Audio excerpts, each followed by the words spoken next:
6 Music. From 12:30, The Joy of 6. Right now, 6 Music documentary. Hello, I'm Mark Radcliffe. The following programme contains strong language, which, although we beeped it out, may offend some listeners. So, sorry.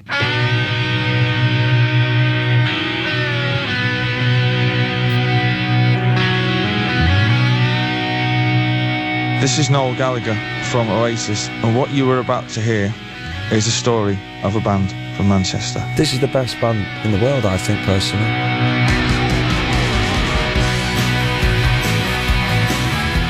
We didn't form, we exploded. We just came and that was it. We've got passion, you know what I mean?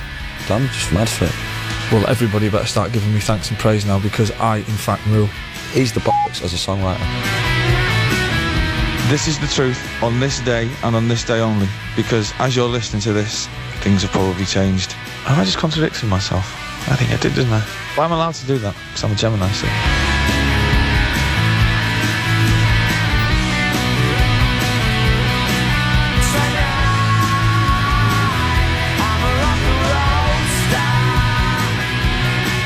We give you this. We hope you find it funny, first and foremost, because it's supposed to be funny. I'm gonna break your f***ing nose, man.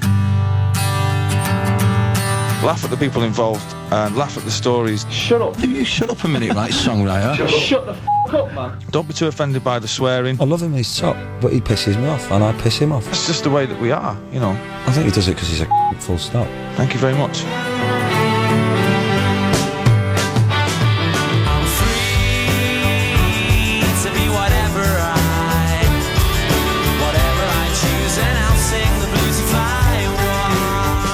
Hello and welcome to Oasis, What's the Story? The true and unexpurgated tale of the biggest band Britain has produced in the last 10 years, and the two brothers at its helm. We'll be hearing of drugs, drink, debauchery, assault with a cricket bat, and an awful lot of swearing. So if you're offended by this sound, I can only apologise up front. Yeah. The Oasis story begins in the northwest in the early 90s. Noel and Liam Gallagher, the two youngest brothers in a Manchester Irish family, grew up in Burnage, a not especially desirable area of the city.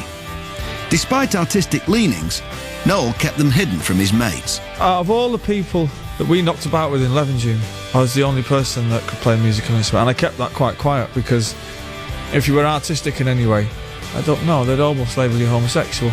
Not that there's anything wrong with that, you understand, but it was not a very laddish thing to be doing, sitting playing acoustic guitar, while everyone else is out robbing houses and stuff. So I kept it quite quiet, but Liam thought I was very strange for a few years.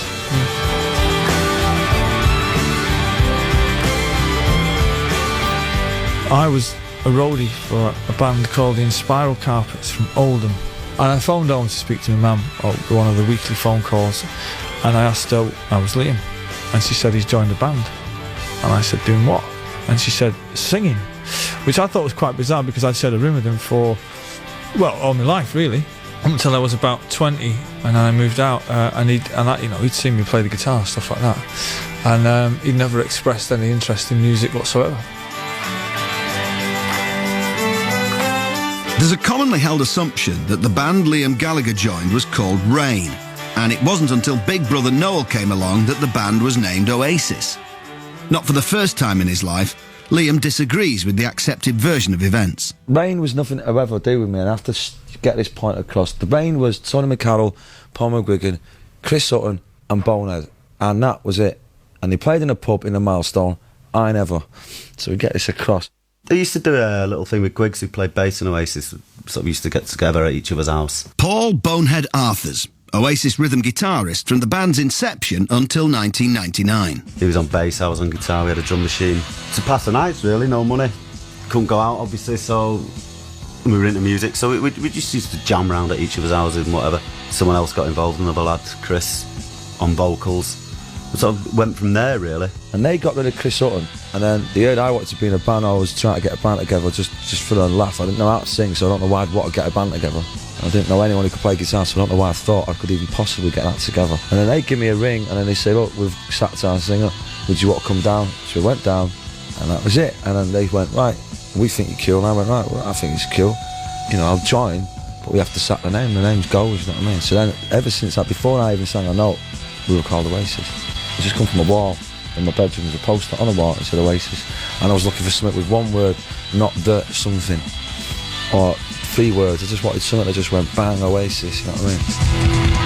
Save me when I'm young and true. Was it me or was it you? Take me when I'm not so strong. Why has it taken me so long? We wrote some songs, we weren't that good, you know, we wouldn't have gone around, but we would have been alright. I don't think we'd have been as big as what we are now. In fact, I know for a fact I don't think we'd have got that to London. We'd be still in Manchester, but we'd be alright. We paid the bills. Now we pay everyone else's f***ing bills. Cheers. Then Noel joined, and then we become proper, I think. Nothing happened for about 3 or 4 months, and then I remember one Sunday afternoon him saying, look, you're going to come down to rehearsals and just bring your guitar and have a jam and that. And I was a bit reluctant at first. I don't know why. Maybe football was on or something. Anyway, went down and met the rest of them, and the rest is a blur.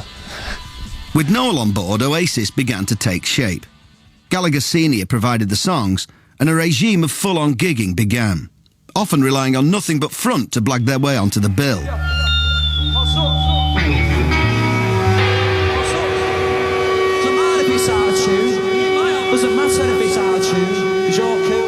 Liam. There's 2 girls who shared the same rehearsal room as us, called Sister Lovers. They were doing a gig in Glasgow, King Tuts. And then we've said, look, do you reckon you could get us a slot? And she went, well, if you make your way up there, I reckon it'll be right. So we've got a few of our mates together, there's about 10 of us, got a little van, like a Mercedes van. It was alright, it was beautiful. Got a load of booze, got in a van and drove up there. We got up there early and we knocked on the door, and we said to the bloke, he said, what do you want?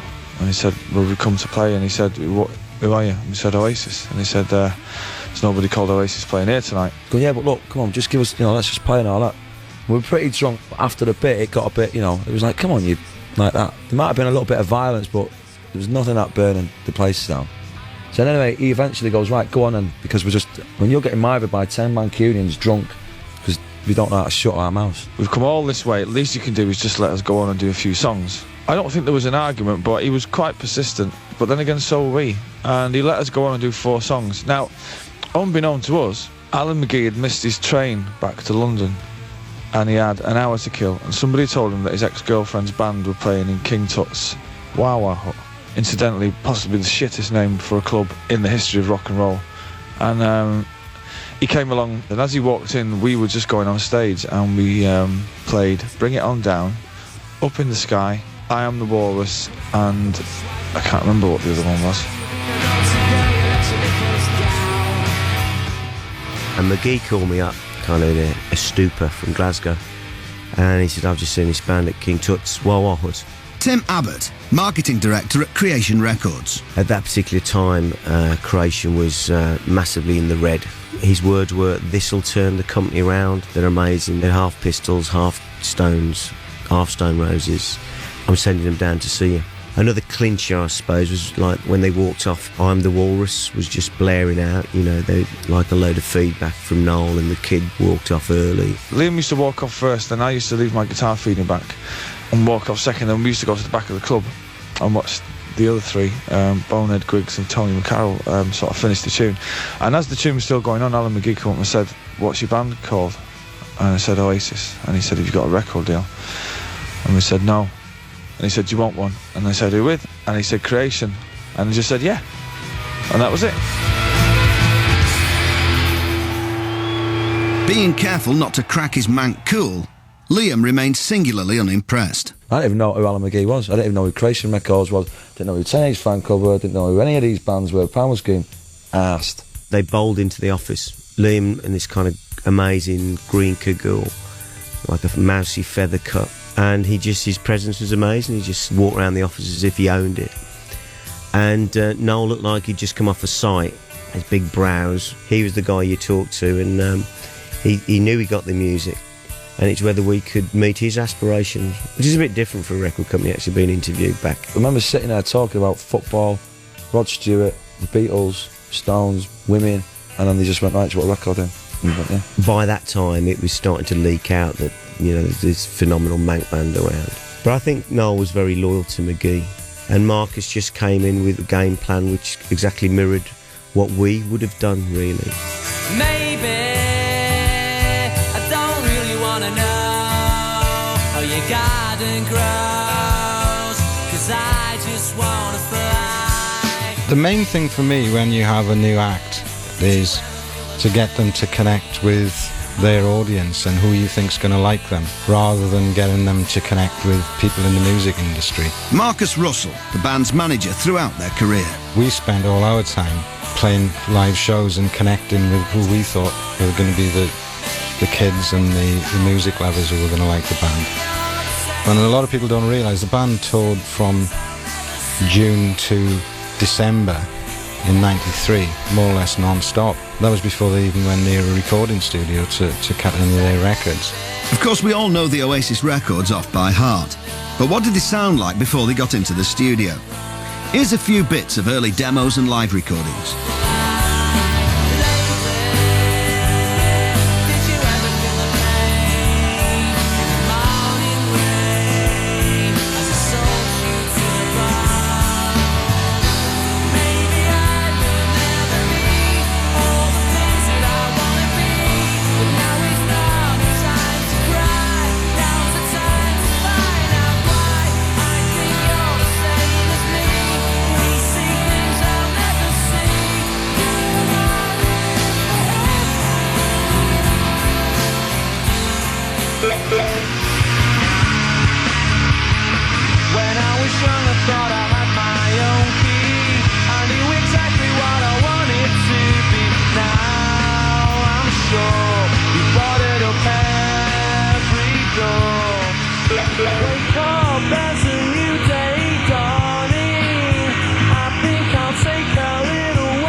There's no need for you to say you're sorry. Goodbye, I'm going home. I don't care no more, so don't you worry.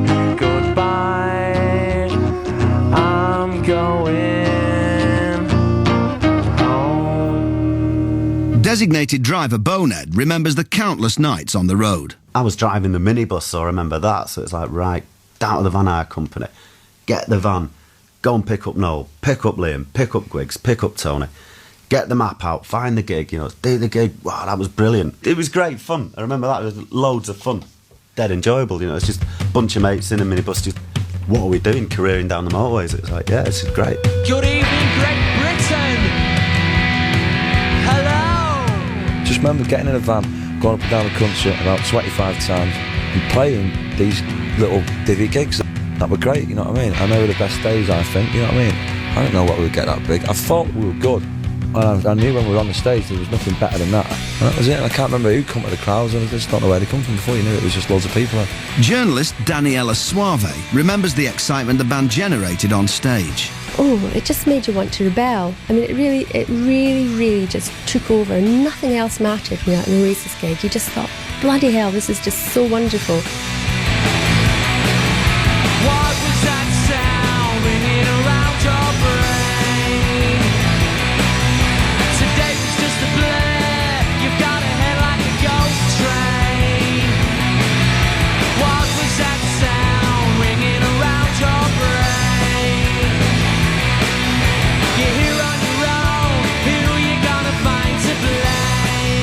It was the days before we had sort of personal minders and separate limousines. I think the days where we were in a minibus, we were all together, and just sort of pretty carefree, really. It's like there was no pressure as, the pressure that you'll get obviously doing a big gig like Lamard or whatever. You can be too big, do you know what I mean? There's just something about playing in sweaty little nightclubs that's it for me.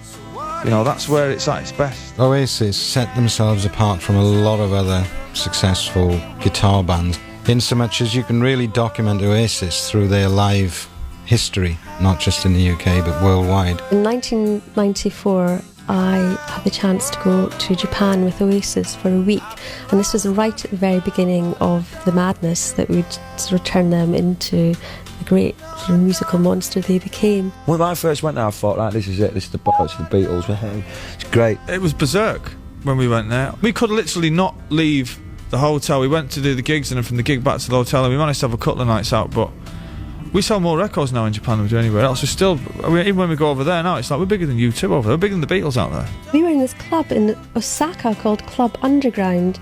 The last record that they played that night was Live Forever, and most of the people in that club that night were Oasis fans. They all got round in a big circle and joined hands like Ring a Ring a Roses or something, and they pushed Noel and Liam into the middle, and they were all singing the words to Live Forever at the top of their voice. And Noel, he's looking both embarrassed and pleased. It was a real lump to the throat time. It's amazing. Have you ever been mobbed? I can tell you, it's one of the greatest feelings you'll ever have in your entire life, is to be mobbed by about 6,000 or 7,000 young Japanese girls. I mean, it really is something else, you know. And they're all screaming like little woodland animals and stuff, you understand what they're saying, and they're all sort of pulling you around that. It's the weirdest feeling when all you can see, even when you look up, all you can see is Japanese girls. It's funny, man. I think that's where it kicked off with. And then everywhere we went after that, we just went ballistic. And then the album came out and it went mental. But they were good days. Within the first 3 years, before the band had even put out an album, the adulation was building. Journalist Paolo Hewitt, who wrote the sleeve notes for What's the Story Morning Glory, witnessed the band's attraction firsthand. They had that thing which all groups need, a brilliant frontman, a mysterious kind of songwriter, and 3 other guys who stand there and look very tough and threatening. They presented themselves in the best way possible. They presented themselves as a gang. Liam looked fantastic. The rest of us looked like, you know, we'd just come out of Builders College, but that was fine because it was real. And I think that's what struck a chord with people, you know, was how real it was. You know, like if they can do it, we can do it, you know. But you kind of looked at Guigsy and thought, God, if a pothead like that can make it. You've got to understand this. When we were the biggest band in the world, there was a father of 2 playing guitar. He's bald. And they said to us, you know, can he not wear a hat? We were like, you ask him, he'll f***ing knock you out. You know, it's like, you know, well, can he not wear a suit to make him look different? I was like, oh, ask him that, but make sure I'm in the room when you ask him, because I'd love to see him if he'll f***ing chase you around the room and kill you. And it wasn't just paying punters who were enthralled. Damon Minchella from Ocean Colour Scene. And first, Richard Ashcroft, at that time lead singer of The Verve. I clearly, vividly remember the first time I saw them, I think it was Wolverhampton. I just walked into the hall and they were sound checking and just sort of stared at Liam for about 10 minutes and he stared at me and we just kind of like stared each other out like. My initial reaction to seeing them live was Liam totally. And I thought, you know, the rest of the band just stood there and didn't do anything. And so Liam stood there and didn't do anything, but he made it look really interesting. Do you know what I mean? He's like a born frontman. Liam's not a trained entertainer. He's just got this massive presence on stage. No one stands still like Liam Gallagher. And I think people love the fact that he can do that and actually pull it off. I'm not too sure what the attraction is because I see the back of him, you know what I mean? And to me, he stands there with his hands behind his back, and to me, he's my brother, right? I don't see him as a front man, he's our kid.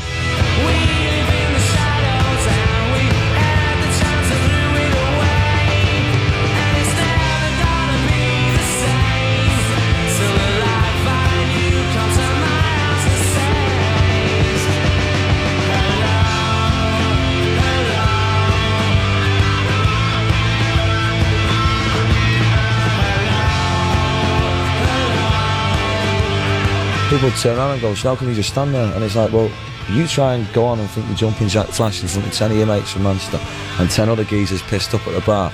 You know, you're going to get black eye. We'd have 4 songs and about 10 of your mates would turn up and you'd have to blag everyone else that you were any good. And then that was it. You just go and you do your thing. So you just stand there because everyone's stood there looking at you going, what the f*** is he doing up there on this, thinking he's some, you know, band. You just got to stare it out and that's the way it is. I'm not that far up my own arse to be thinking I can dance for a start, which I can't. I just couldn't, in myself, I just couldn't get any little groove together because I just think I'd get a black eye. Where I was from, I'd get battered. And I think I'd do the same thing to anyone else if they'd done it. Even Noel respects his brother's star quality. He's a singer in the band. The first thing after the first gap in the first song would be 50,000 people chanting his name. People say, oh, does it not piss you off? And it's like, well, no, because it would freak me out if they weren't chanting his name. You know, if they were chanting my name, it'd be like, you know, he's the singer. He's supposed to look good, you know. That's why he gets a clothing allowance. Really? Does he If you've been listening to the programme from the start, I think by now you'd expect the younger Gallagher to be unfazed by all the plaudits thrown his way. And you'd be right. My position in the band is, I don't know, there's lots of things. It's, first of all, it's a singer. I'm not the front man. I don't think I'm a front man. I think Noel's more of a front man of the band than I am. People assume because, you know, you're good looking, you got long hair, you're the front man. I think you've got to be ugly and not good looking, sort of play guitar to the left, then a new front man. He's a fantastic singer, you know, he's the singer in my band, you know. I know that he contains within him is just, you know, I don't know, he's the real deal. What can I say? He's our kid. I mean, Liam's just a total rock star, you know, there's very few of them about. Dougie Payne from Travis. It's very rare that you come across a genuine rock star, but he is eminently watchable, always. And, you know, it's not that he does much, what he does is just cool, you know. When Liam Gallagher leaves the building, let me tell you, there's going to be a massive, massive, massive pair of shoes to fill. I don't think anybody's going to fill them.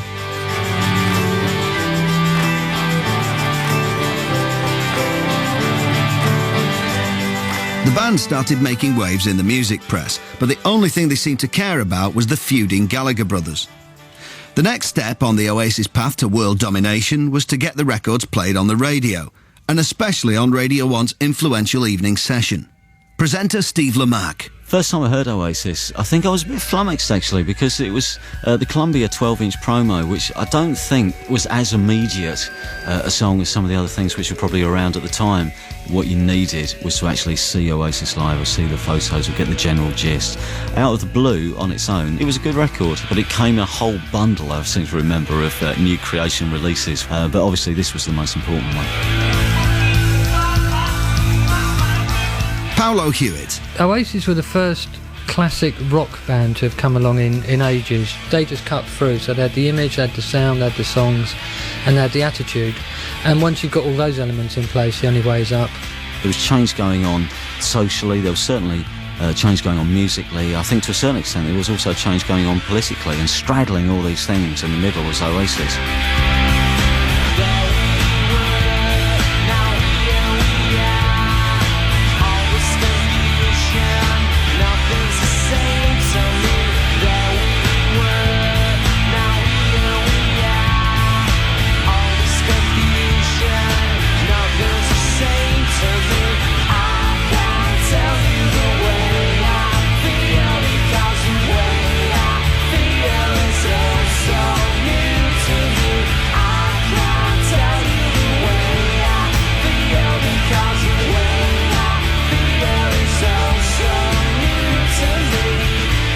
I remember having a conversation with Noel, when he said, I'm a product of Thatcherism, but I'm a member of the black economy. Tim Abbott from Creation. We all grew up in raves and, neck and knee and being allowed to have a revolution of our own in a way.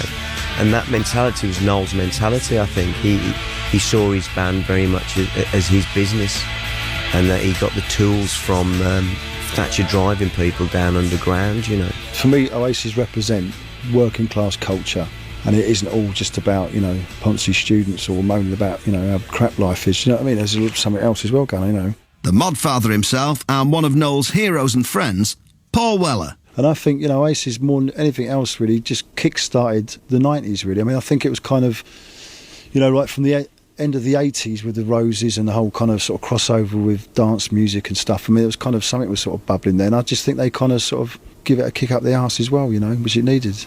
Marcus and Noel built this live event thing that therefore they replaced going to big raves by going to big Oasis concerts, and people who'd never been out to a rock gig in their life were being dragged along by their best mate who said, you've got to come to this event. It was brilliant at last to have a band you could wave at the Americans and say, F you. I think the biggest bands of the time were Nirvana and Suede.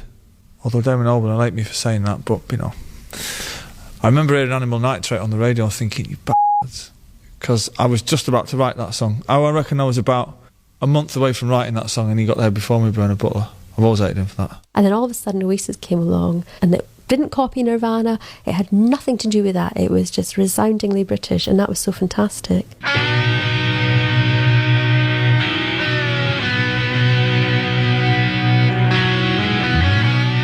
With the public's anticipation whetted by a trio of singles, including a top 10 hit in Live Forever, the time had come for Oasis to release their debut album. It didn't disappoint. Noel. Most bands come along and they get to Definitely Maybe. You know, the first song on the first side of the first album is one of the greatest British rock and roll songs ever written, Rock and Roll Star.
The lyrics say it all about being a teenager in England, in growing up in the 80s and living in the 90s. You want to try thinking of that when you sit down to write your next single. I always believed we were destined for greatness. I just didn't think it'd come that, like, immediately, you know. But there you go, you know, mustn't come up. Hey, that's one of our catchphrases. As with everything in the Oasis story, the album's creation wasn't without its hitches. Recorded in Wales, scrapped and redone in Sawmill Studios in Cornwall, it's a classic debut. Hungry, swaggering. Definitely Maybe. That album is all about escaping and getting out of Manchester. I've worked on building sites, you know, in the middle of winter. That's hard work. And that's cold. At least you're not cold when you're in a band. It's warm on stage. We wanted to do a gig, we've done the gig, and we wanted a manager. And then after that we wanted a record deal, you know what I mean? When we got the record deal, we wanted to release songs in the studio. And that was a big achievement for me, you know what I mean? Just hearing our music back. Get in the studio, you actually realise how good or how bad somebody is. I actually realised how good Liam was when we got in the studio. Tony McCall's drumming was appalling. Noel more or less picked up the gauntlet and he said, OK, well, we're going to produce this ourselves, more or less. He actually plays drums on half the tracks of Definitely Maybe anyway.